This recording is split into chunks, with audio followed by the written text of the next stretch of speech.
Welcome to Weight Loss and Wellness for Real, the podcast where people like you get the practical solutions and support you need to permanently lose the physical and mental weight so you can feel better and live the life you want in the body and mind you want. If you're looking to overcome your stress eating, overeating, binging behaviors, and move to a place of freedom with food and your body, you're in the right place. I hope you are finding something useful from these episodes and this podcast. And if so, please share it with someone else in your life you feel it could benefit. This podcast is also now monetized. So if you really feel you are getting a lot from it and want to help keep it going, please go to the episode show notes. You can just scroll down from wherever you're listening. You'll see a description of the episode, and then you will see it says support this podcast. And then there's a link you can click on. You can click on that link, and that's where you can support the podcast. Even the smallest donation, like 99 cents, helps to keep me producing the podcast. And to those of you who have donated, I really, really appreciate the support. I really do appreciate all of you listening and sharing the space with me. Again, just very thankful for all of you. Hello, everybody. I hope you are doing well today. We are going to be talking about a topic that is really important when it comes to not only weight loss, but really moving through life, being able to hit our goals and our dreams and feel good while we're getting there on the journey towards them. It's really a life skill that I so wish I had been taught early on in school. It would have been so helpful. But today we're going to talk about it. Hopefully it'll bring you a sense of something that you can really practice throughout this upcoming week or month to help you in regards to staying true to the behaviors that you are working on, to some of the habits that you're trying to change. So today we're going to talk about processing emotions without food or drink, by the way, and also holding opposites. So all of us experience negative emotions, and I honestly actually do not like that term, negative emotions. The word negative just, I guess, to me, implies there is something wrong with experiencing it, when in reality, negative emotions are not only normal, but also needed in order to experience positive emotions. Okay, so just stay with me here. Negative emotions are not only normal, but they're also needed. So I just want you to think about this, like try this on a little bit. If we didn't experience negative emotions, we would not understand or even be able to feel the positive emotions. We only feel the positive, good feelings, the ones we're always looking for, because it's against the backdrop of the negative feelings. So we really need both to experience the other. And honestly, it's actually Carl Jung, however you want to pronounce his last name, concept. And I do adore his teachings and writings. So you may find me talking about him and his concepts once in a while. But anyway, understanding that we need to hold space for both the positive and negative emotions, opposites. So negative and positive emotions, opposites. We need to hold space for both of them in order to feel the feelings we want to feel. The positive emotions. We have to hold space for both emotions. So what this comes down to then is really understanding we need to become people who do not push away, eat away, or stuff away, or repress our negative emotions. And I'm going to repeat it again because I really want you to hold on to this concept and really get good at incorporating it into your consciousness, which, by the way, means thinking it on purpose, maybe writing it down. Feeling negative emotions is normal. It is normal. It's the human experience. On average, and I guess I'm going to say in general because some of us actually experience negative emotions more often, but in general, as a human, you are going to experience negative emotions 50% of the time. 50% of the time, you are going to feel all the negative emotions you can think of: anger, grief, loneliness, sadness, discomfort, boredom, awkwardness, defeat, fear, helpless, insecure, worried, anxious, confused, overwhelmed. And 50% of the time, you're going to be feeling positive or neutral emotions like willingness, openness, happy, interested, curious, joyous, calm, loving, belonging, secure. So really taking in and understanding that negative emotions are needed and normal, that understanding of that concept really helps us take the temperature down a bit on the thought that I can't handle negative emotions and I need to feel positive emotions all the time. Okay, no. This is a thought that just creates more negative emotions. And it creates more negative emotions when we think that, because it is an impossibility to not feel negative emotions. As a human, you are going to feel them. So acceptance of negative emotions is a foundational key in learning to stop emotional and stress eating, to stop overeating, to stop over drinking, etc. It's one of the keys to losing weight for good and creating a healthy relationship with food and self. Now, this recognition is great for other aspects of our life as well, but I always kind of lean these podcasts towards finding optimal health, losing weight. That's a lot of who my audience is, but understanding that these concepts work across the board for just us as functioning human beings and feeling purpose and meaning within our lives. So there is a way that we can learn and practice how to feel a negative emotion and at the same time experience a deep feeling of peace, calm, and stillness.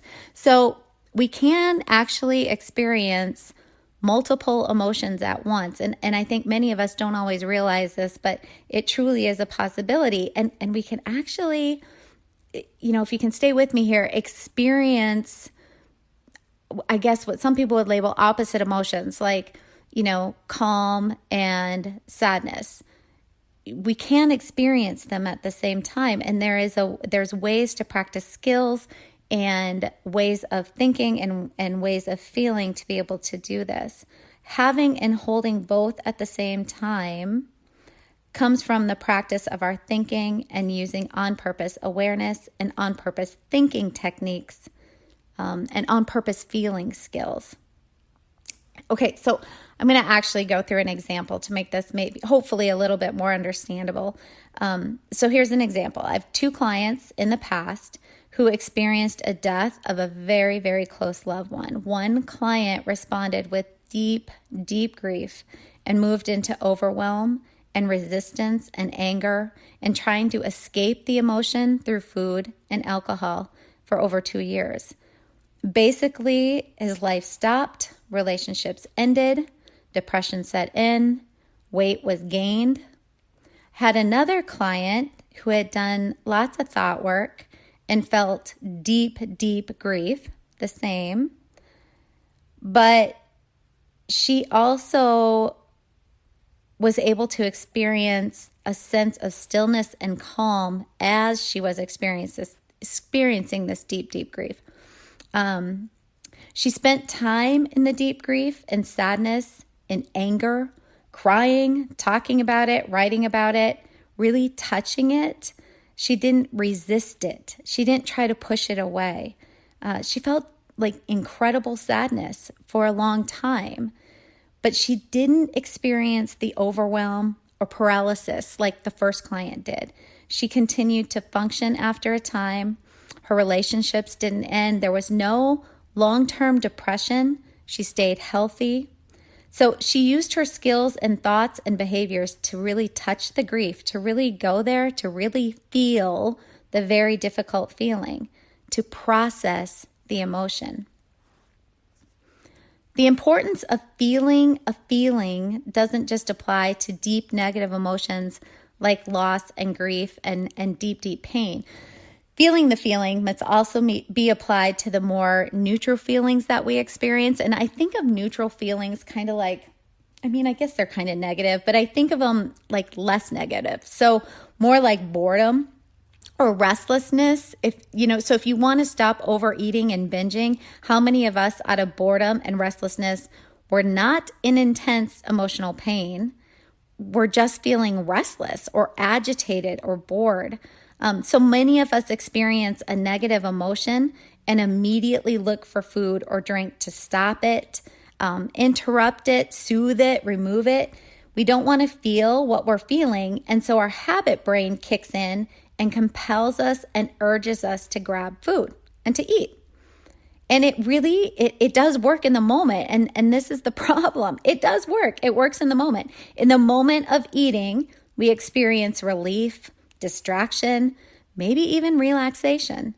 The problem is that it only works for that moment, only works momentarily. And then the after effects are that much worse. The negative emotion builds in us as it was never actually processed.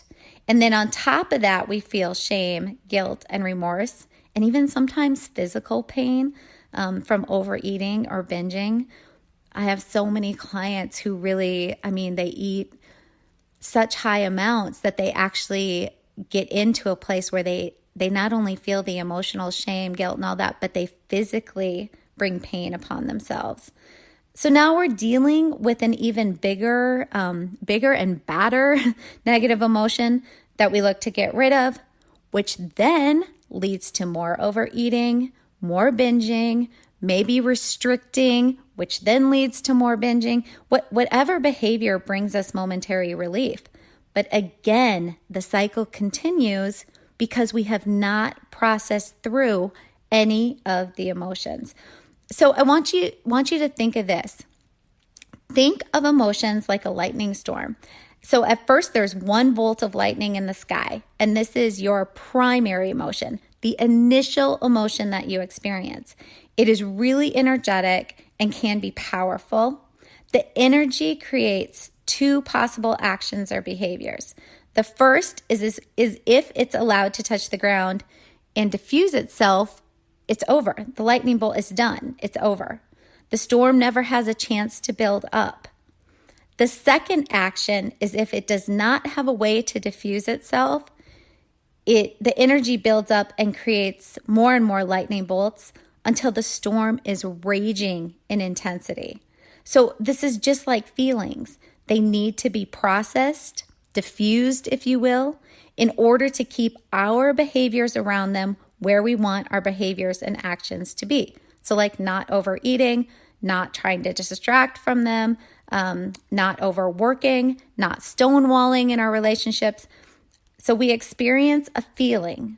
The feeling creates energy, which needs to be diffused through action. So we will either choose to take action to feel the feeling to diffuse it, like when the lightning bolt hits the ground and it's over with, or we will take action like denying it, distracting from it, like through eating or drinking.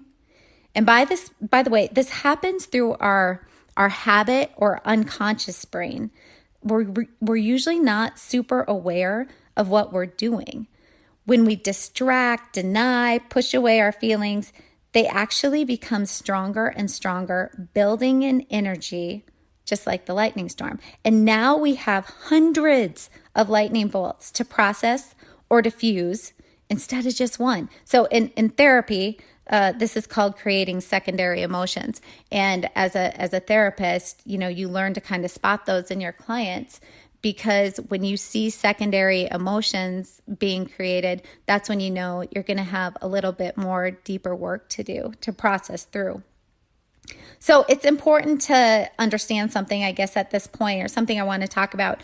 And this is our habit brains. And this is I just use that term because it helps me understand. It really is a part of the brain, kind of in the back of the brain, that sort of runs all our programming. Everything in the habit brain is very unconscious. It helps us with it helps us breathe. It helps us not have to make all kinds of decisions on the things we want to do. It runs our programming. And so it runs our automatic thinking and also our behavior patterns from years and years and years of running the same program or the same pattern. So, it's when we find ourselves like doing the things that we kind of wish we weren't doing. It's sort of like the brain latches on to these programs that we were programmed with and runs these habitual patterns that we're not actually always aware of. But in reality, this habit brain is always trying to help us out. Okay. At some point in life, sometimes due to messages we received as children from parents, maybe from peers, sometimes from a trauma event we experienced, sometimes from circumstances that were highly emotional, we used a substance like drugs, alcohol, food to quell an uncomfortable emotion around that programming or that traumatic event or that highly emotional event. And when it worked in the moment, the habit brain latched onto it and said, yes, yes, yes, let's use this. It's a solution. When I eat, I feel better. It feels so much better than experiencing the negative emotion. And this stopped us from feeling uncomfortable for the moment. We felt relief, we felt comforted, we felt better. So now every time you feel uncomfortable, the brain will throw up an urge to get you to eat to bring you comfort. It really is the habit brain's way of taking care of you. And the reason I want you to recognize your habit brain really is trying to take care of you, even though its urges compel you to eat and in the end are hurting you in the long term, is because sometimes I have clients who get almost angry at their habit brain and they say things to themselves like, why do you do this to me? And you're messing up my life and making me miserable. And in reality, when we talk to our brains like this, we are actually in discord with our own selves. Our habit brain really is a part of us, and subconsciously we know this. So when we're in discord with ourselves, when we're arguing with ourselves, when we're honestly being unkind and mean to our habit brain, we continue to create negative emotions. We create this dichotomy within ourselves that creates tension. It creates upheaval. It creates rebellion often. So I'm not going to get into this too much more detail here, probably do another podcast on this totally separately, but just really important to start getting into a mindset of understanding that you need to work on understanding and feeling compassion towards your habit brain. So when you begin to feel compassion towards your habit brain for the urges it sends up, you actually create less intense and frequent urges. So therefore you overeat less and you have the capacity and energy to process your emotions more directly. It's really a long way to go about saying having compassion and understanding for our habit brains is really, really important to get us to our goals. That's it. Okay.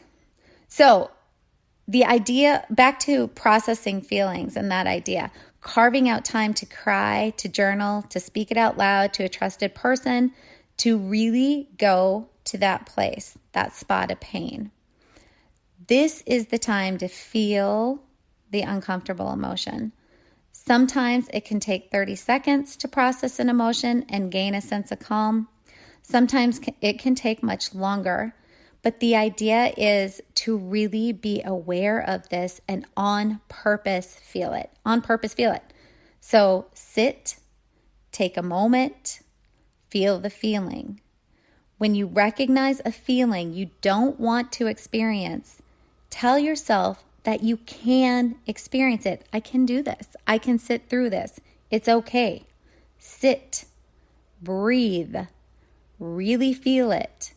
Name it. If you're not sure where to start with this, if this is kind of all uncomfortable new stuff for you, you can start here. Start by noticing how the feeling feels in your body. So you recognize the feeling, you name it, and then you're going to really get into how to feel it within your body. So all feelings come with like this little chemical cocktail package attached to them. So we have a thought. The thought creates a feeling. The brain attaches a chemical cocktail like neurotransmitters, hormones, etc. to the feeling. The chemical cocktail is then released into the body and creates sensations, physical sensations within the body. And typically, these physical sensations are uncomfortable, and it's why we are unconsciously or consciously trying to distract or deny our feelings. It's more like we don't want to feel the physical sensations that go along with them. That's what makes us uncomfortable. So one way to process a feeling, to diffuse it, to really feel a feeling, is to notice it and do a body scan, asking yourself, what am I feeling in my body? What sensations are there? So here's an example. When I am experiencing anxiety, I usually have a slight headache. My face feels warm. My throat and jaw feel tight. There's often a tightness in my chest area. My heart races. My stomach may feel kind of warm, sometimes even slightly nauseous. Like I work my way down my body, noticing and naming the sensations. And as I sit and do this, there is a slight relief and relaxation that sets in. And often just that tiny bit is enough to process the emotion to where the intensity of it sort of abates, kind of goes away. Remember too that sometimes we really want to and need to feel the very uncomfortable feeling. Sometimes it's very appropriate to feel anger, sadness, grief, guilt. Feeling all those things for a time and not wanting to process out of them right away is fine. That's okay. It's more about just understanding how you can use skills to be aware of feelings, feel feelings, not distract from them, not deny them or repress them, is really what keeps us from sabotaging our life goals and dreams, as well as our weight loss goals. So I'm going to challenge you this week to be aware of your feelings and choose one to process through, maybe even right now. Like after you finish listening to this, sit and think about what feeling am I feeling right now? And then use some of these tactics to really follow through on processing it, to really feel it. By the way, you can do this with positive feelings too. And in fact, for those of us who maybe get a little bit scared to go to that negative emotion, to really process it, to really feel it, it's really good practice to take a positive emotion, one that's a little easier to feel, and do the body scan work around it. Really feel the sensations and feelings. Our positive emotions and feelings also create sensations within our body. So that's a really great way to practice if you're very nervous about going to those negative emotions, or choose a neutral one, like choose the restlessness one. That one is one so many of us experience and tend to eat over. Okay, so the challenge is you're going to be aware of your feelings this week. You're going to choose one to process through. You're going to name it, and then you're going to choose to journal it. Talk to someone out loud about it, by the way, or yourself. But you got to speak out loud on this one or write it out. You can't really go through this dialogue within your own brain. You can within your own brain and mind, but I'm just saying the process is a lot more powerful when you either write it out or speak with someone you trust out loud. And then you could also, or instead, use the body scan technique. Okay? So hopefully you find something helpful and useful within this. This is all I have for today. Thanks for sharing this space with me, for listening. And also make sure you thank your own self for being willing to consider making changes in your life to get you closer to your goals and your dreams. And if you keep listening right now, you'll get some more information on how my clients take a deeper dive on these topics with me through online programs and coaching. It's where you get the actual structured lessons, worksheets, journal prompts, support and coaching behind all this stuff I'm putting out there to lose your weight for good, improve your health, and get to your goals.